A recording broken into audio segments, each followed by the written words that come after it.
Well, hello everyone and happy Tuesday. It is digital host A.J. Wuest welcoming you back to Before the Four, the live stream where I talk about some of 48's top news stories and then some before our 4 o'clock newscast. Wherever you're watching Before the Four today, whether that's on Facebook, YouTube, or the 48 Now live stream, as always, thank you so much for watching and spending just a little bit of your Tuesday afternoon here. Now we have quite a bit to jump into, so let's start things off and let's begin in Huntsville, where investigators testified during a preliminary hearing today for 21-year-old Xavier Cole. Investigators say Cole admitted to the killings of his grandparents during an interview, adding that he blacked out for most of it, but says he does remember taking their lives. Cole is charged with 2 counts of capital murder for the February killings of his grandparents, 67-year-old Antoinette Skaggs and 69-year-old Kenneth Skaggs. The investigator says it was during the interview that Cole said he remembered telling his grandmother that he loved her and that she said it back to him as he stabbed her. And 48's Faith Delp has been following this situation all day, and she will have more details coming up in tonight's evening newscast. But now let's take a look at how the weather might shape up for the next few days. A chance of some strong storms moving in later this week. Nothing too serious, but let's turn over to 48 First Alert Chief Meteorologist Brad Travis for a look at what to expect. Brad? Good afternoon. Very nice weather today. Tomorrow looks good too, but we will see some showers. The strong cold front's coming in tomorrow, and we'll start to see the effects of that as we go into the late afternoon hours. And then this is Thursday. Thursday is one of those days where temperatures will be in the 40s. We'll see spotty light rain showers throughout the day. So I'd rather sleep in on that one, right? 78 right now in Muscle Shoals here this Tuesday afternoon, 74 in Huntsville, close to 80 again tomorrow, but we will have more clouds, but the rain chances start to increase late in the day.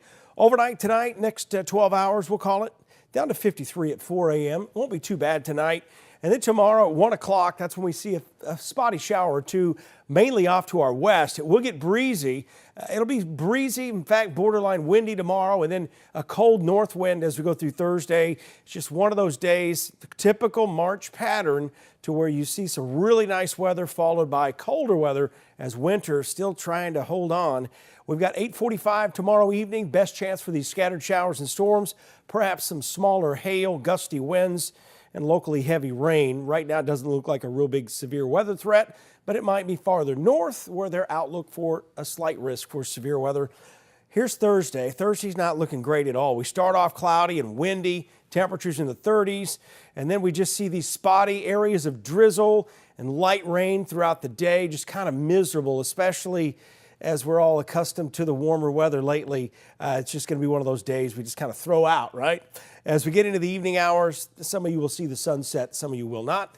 Here's your 3-day forecast. 76 storms late tomorrow, then 48 Thursday. But we're right back in the 60s Friday. We'll wash out the pollen a little bit Thursday, but we do start with a frost and a freeze Friday morning. Be aware of that. Definitely looking forward to when it gets warm and when it stays warm. I don't know about you all watching at home, but I am about sick of these freezes and this cold weather without a doubt. But thank you so much, Brad. Now in Limestone County, 9 were recently arrested and are facing a slew of charges, including human trafficking and traveling to meet a minor for an unlawful sex act. When you combine all 9 arrested, 36 total charges have been brought. 48's Callie Nee spoke with the Limestone County Sheriff about these arrests. Take a listen. Kevin Brooks is one of 9 men arrested in connection to this human trafficking scheme. According to court records, he was already on the Madison County Sex Offender Registry before this arrest. Sheriff Joshua McLaughlin says he hopes justice plays out and these men will never hurt another child again. Brooks, along with 5 others, face charges of human trafficking, electronic solicitation of a child, and traveling to meet a minor for an unlawful sex act. These 3 face 2 counts of human trafficking, 2 counts of electronic solicitation of a child, and 2 counts of traveling to meet a minor for an unlawful sex act. Those arrests came just after a disturbance call led deputies to rescue a missing child from another state who fell victim to sex trafficking. The sheriff praised Deputy Dylan Legg for his work and his attention to detail in helping that child. I would say that I'm very thankful for him. I'm very proud of him. The fact that he didn't just move on to the next call, he saw there was something there and he followed through and we were able to rescue a young lady was, I'm just super thankful to have him as part of the team. McLaughlin says they put a lot of manpower and training into operations like this. Yes, we have training every single year and a lot of it goes to these things. For these specific ops we started out with a week-long training, a very intensive week-long. It's not just sit around and do nothing. He adds that even though it takes a lot of manpower and financial obligations for these operations, there's no price tag on a child's safety. It takes a lot of manpower, it takes a lot of financially, it's very expensive, but you know, I tell people all the time that you can't put a price on the safety of our children in our community, and I think any good leader would agree with that. Officials say they ensured the safe return of the rescued child with their family. Between the 9 arrested, they face a total of 36 charges. This is still under investigation. Reporting in Limestone County, Cali News 48 News on your side. And Callie will be further reporting on this story today. The 9 charged had an Aniah's Law hearing this afternoon, and she'll have the latest coming up. But now in Huntsville, the corporate real estate market is starting to shift back to the pre-pandemic levels. This all comes as a result of people returning to work after having worked from home. 48's Nick Ballinger with more. For sale, for lease. You'll see a sign on nearly every corner of Cummings Research Park in Huntsville, even a few barren parking lots. Russ Russell says this wasn't always the case. We were leasing, selling. Huntsville was rocking along pretty good, and here comes COVID. I met up with the commercial real estate agent at one of his properties in Research Park that has sat empty for the past 2 years, much like other office space around the country. COVID made working from home from a concept to a reality, just like that. Van Sullivan is the CEO of Tritium, an engineering consultant in the Research Park. He says his company has found its way already. We actually went all in on the work together in a building thing. Tritium has nearly doubled its workforce since the pandemic. Russell says companies like Tritium are starting to trash the traditional cubicle-filled office model to convince their workforce to return. Owners of these companies want to incentivize these employees more than they ever have to get back into the office. Sullivan says just 4 days before Alabama shut down in the pandemic, they cut the ribbon on a new floor of office space. Having a space full and really ready to go to work to, oh my gosh, what are we going to do? And then, oh my gosh, how are we going to pay for this lease? We had some of that, certainly, particularly if you look at, some of your small businesses. Aaron Kosha, the executive director of Cummings Research Park, says in a small sample size, the park saw a slight drop in occupancy in the year since the start of the pandemic. She believes return to work mandates will not only help the park survive, but thrive. Majority of the companies are in aerospace and defense, and therefore a majority of that work cannot be done at home. And now in Arab, school officials with Arab City Schools are speaking out with more plans on a brand new high school. They have now purchased land at the location of the new school. 48 Savannah Sapp yesterday spoke with those school officials. Take a listen. As I'm standing on what will soon be the new home of a brand new Arab high school. And Superintendent Johnny Berry tells me plans for a brand new campus have been in the works since before the pandemic, but the purchase of this land is what will help get that process moving. I live real close and would see this land every day and thought, man, that'd be a beautiful place for a new high school. In a few years, this plot of land on Highway 231 will be the home of the brand new Arab High School. Superintendent Johnny Berry says the school board selected this space to provide easier access for students and parents during school events and drop-off. It's going to be the focal point right before you come into town. It gives us an opportunity to have a little more room, a lot more space. Berry says the new campus will hold state-of-the-art facilities like 2 new gyms and an auditorium. The old campus was built in the 1950s and currently holds roughly 750 students. This new campus, Berry says, will provide a space for everyone to stretch their legs. And it'll be an ultra-modern, very large high school. $60 million, but So it will be a place for them to spread out. It'll be something that the whole community can be proud of. And he feels that ARAB students and teachers deserve something new for their hard work. Well, there's been a buzz about it for a while, and I think the community is ready for this. You know, it just brings a lot of energy back into our community. As for the old campus, Barry says a steering committee has been formed to determine how it will be utilized in the future. He says construction on the new campus is expected to begin as early as January of next year. In ARAB, I'm Savannah Sapp, 48 News, on your side. Well, now a federal program that helped food banks buy food for local farmers has been discontinued.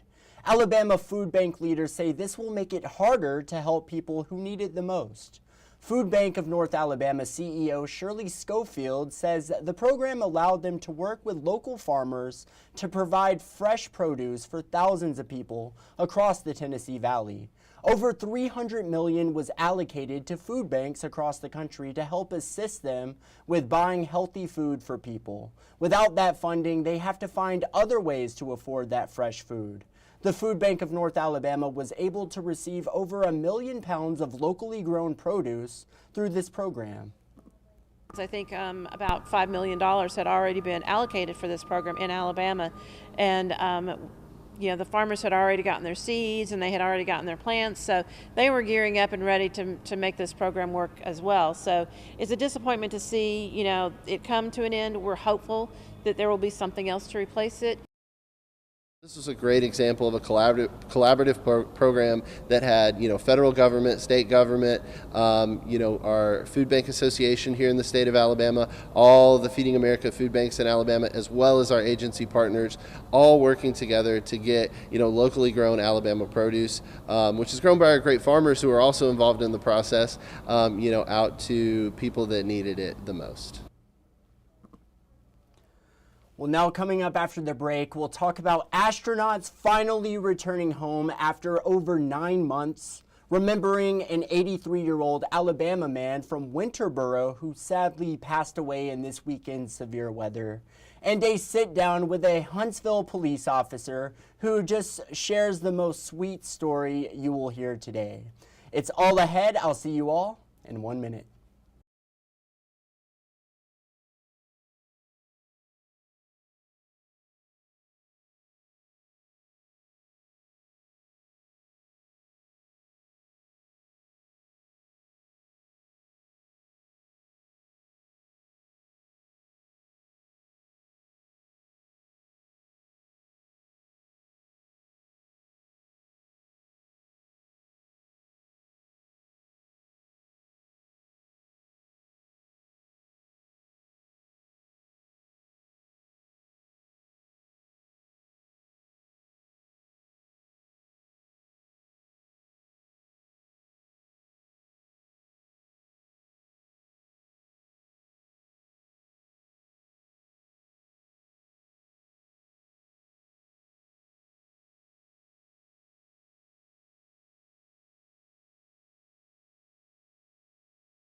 That's been a huge help to our... Sorry about that, y'all. Hello and welcome back to Before the Four. Spring officially begins in 2 days, but many of you are already looking towards summer, especially when it comes to traveling.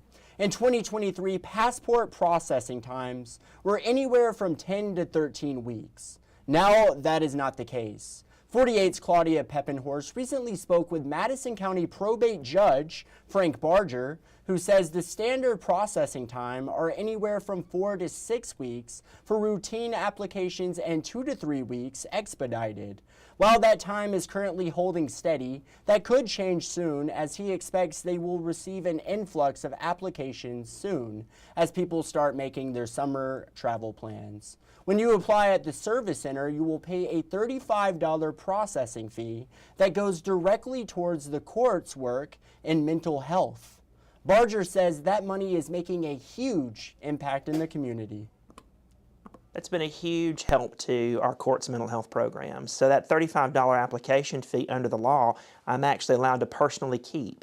I don't do that. 100% of that fee goes back into our mental health fund, and that fund supports the work of this court with its involuntary commitments and programs that complement the work of the court. So we're providing funding right now for an arts and mental health program. And Barger added, if you do need a passport for this summer or even early fall, you need to apply as soon as possible. So definitely keep that in mind. But now, in a bit of state news, 83-year-old Harry Fain of Winterboro died as a result of the tornado outbreak over the weekend. It turns out that this was the 5th time Fain's house had been hit by a tornado. Reporter Zoe Blair talked to Fain's longtime friend. Yeah, it breaks your heart to see something destroyed like that. 98-year-old Robert Luker was born and raised here in Winterboro. Now, many places he's been going to his whole life have been reduced to rubble. I went 12 years there. They built a new school down there. I don't know if it was damaged or not, but it tore this one up here pretty good. The same tornado that threw a school bus onto the old Winterboro High School building killed Harry Leon Fain, one of Luker's oldest friends. I've been knowing him for 40 years or more. He was a good man, and I sure hated him. And he come to a bad end. Luker says this is the 5th tornado to hit Fain's house. In 1973, both men's homes were destroyed by tornadoes. He still remembers seeing the destruction from one of those storms over 50 years ago. His mother lived in a house that was a concrete block, and it had a hip roof on it. And she was in the kitchen cooking breakfast, and the storm come over and lifted the roof off, and she was standing out in her house with no roof over cooking breakfast.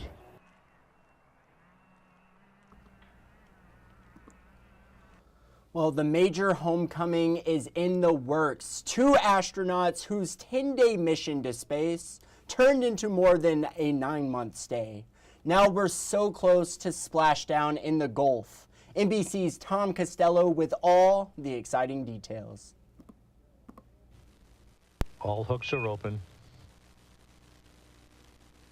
And undocking confirmed. This is the moment astronauts Butch Wilmore and Sonny Williams and the world have been waiting for. Sonny Williams and Butch Wilmore begin their belated trip home. After 286 days in space, Sonny and Butch bid farewell before departing from the International Space Station with fellow Crew 9 team members, astronaut Nick Hague and cosmonaut Alexander Gorbanov. Their SpaceX Dragon capsule undocking just after 1 a.m. Eastern. Crew 9's going home. NASA SpaceX Crew 9 now en route for splashdown in the Gulf along the coast of Florida, 5:57 p.m. Eastern Time. I spoke with former NASA astronaut Mike Massimino. When you come back through the Earth's atmosphere and you splash down, what is the physical effect, the physical toll on the astronaut's body? First thing you notice, Tom, is the onset of gravity. You feel very heavy, even picking up a pen or moving around because you've been floating so much. You sure feel that when you're coming back. Butch and Sonny's extended stay has been a first in space exploration. Never before has a 10-day test flight turned into a 9-month-plus mission. We came up prepared to stay long, even though we planned to stay short. That's what we do in human spaceflight. Only 5 NASA astronauts have ever spent more consecutive days in orbit than these 2. Obviously, we're excited to get Crew 9 back, and I know Butch and Sonny are excited to come back. And then we'll celebrate, when they're ready. As for the pair, the hardest part, they say, has been the impact on their families back on Earth. We left our families a little while ago. My daughter's, I'm going to miss most of her senior year in high school, my youngest daughter. And my oldest daughter's a sophomore at East Texas Baptist University. A special homecoming now just hours away. And I'm sure they're extremely excited to be coming back home. And it is not hours anymore, it is now minutes. It should be happening anytime soon. They should be splashing into the Gulf 100%. But awesome stuff there. Well, last week I got the chance to chat it up with Huntsville police officer Bruce Jansen for about 45 minutes on a whole range of different topics. Officer Jansen shared so many awesome stories of what it's like working as a police officer. Take a listen to this one story about him saving a baby deer's life. You gotta check this out.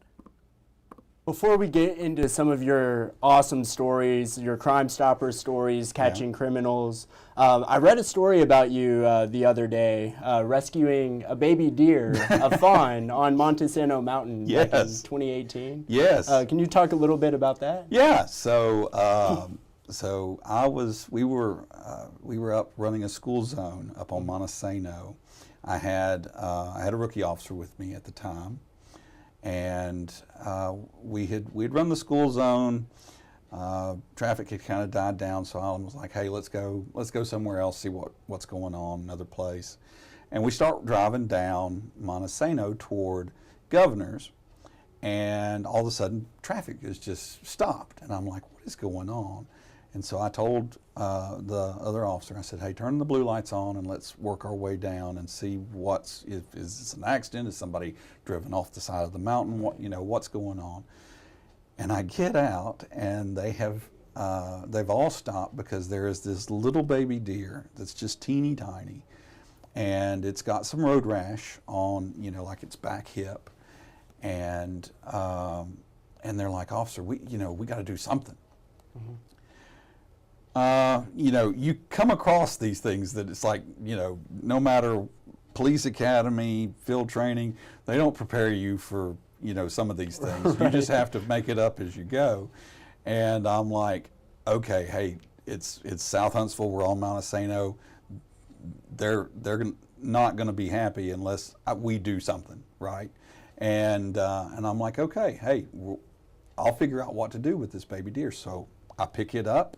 And at first, the little baby deer is like, "I don't want to be picked up." And as soon as I put the baby deer to my chest, it stopped. It stopped kicking and everything. And so I took the baby deer over to the patrol car, put it in the back seat, and I'm like, "All right, hey, we're gonna take it to a vet because again, it had some road rash."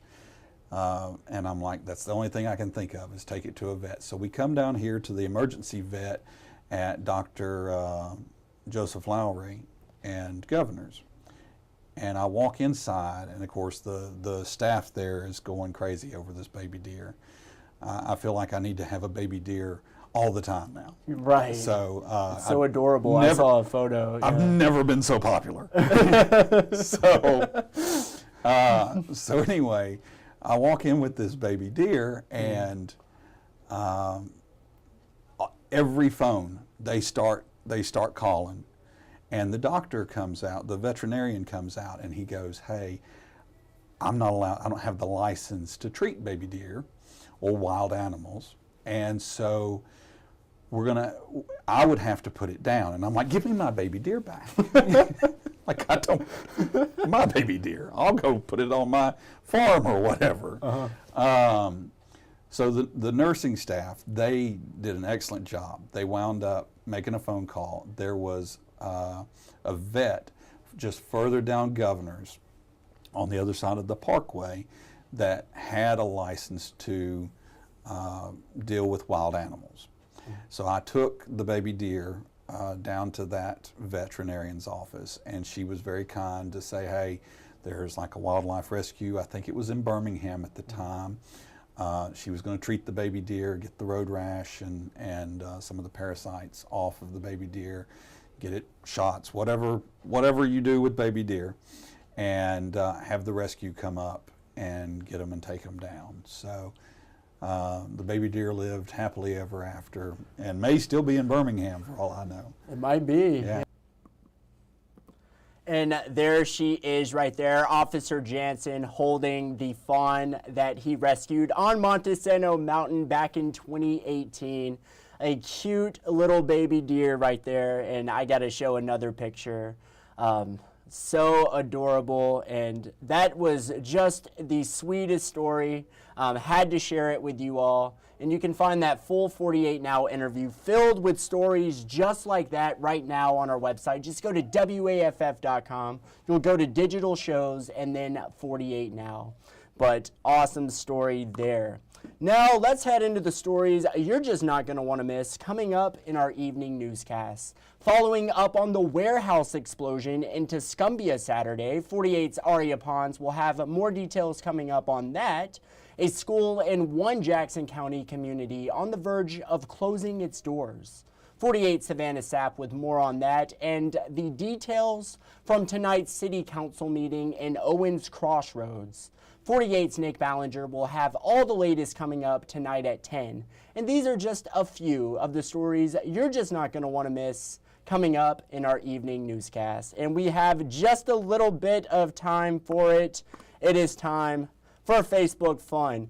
Our 48 Facebook question of the day: who made a difference in your life as a kid? Let's see what you all had to say. Ashton said, my grandmother saved me. Without her, I wouldn't have survived or had the ability to see the beauty in the world that I do now. She's my biggest inspiration and the reason she paved the way for me. Aw, such a sweet comment there from Ashton. Ashton, thank you so much for sharing. I greatly appreciate it. Let's see what else y'all had to say. Katie said, Mr. Rogers. You gotta love it. Mr. Rogers, I don't think that man can do any wrong. He is just an absolute legend. 100% Katie, I agree with that. Lolita said my mother, and that's mine as well growing up. My mother was certainly someone who made a huge difference in my life, a huge inspiration for me. Would not be the person I am today without my mother as well. My mother, Mom, if you're watching at home right now, thank you so much for everything. And Lolita, thank you for commenting. And then Jessica said, I'm everything I am thanks to my mama, 100%. Yes, getting a little misty-eyed back here, that is for sure. And then Brian Packard said, Colonel Sanders, 100% an awesome inspiration. Gotta love the KFC. Yeah, he's an inspiration just because he's on the KFC box and I'm trying to get the 10-piece or whatever. Brian, thank you so much. And everyone who commented today on the 48 Facebook question of the day, thank you so much. Well, that is just about all the time I have today, but of course, as always, I want to thank you all for watching and spending a bit of your Tuesday afternoon here. You all have a great night, and as always, thank you for watching.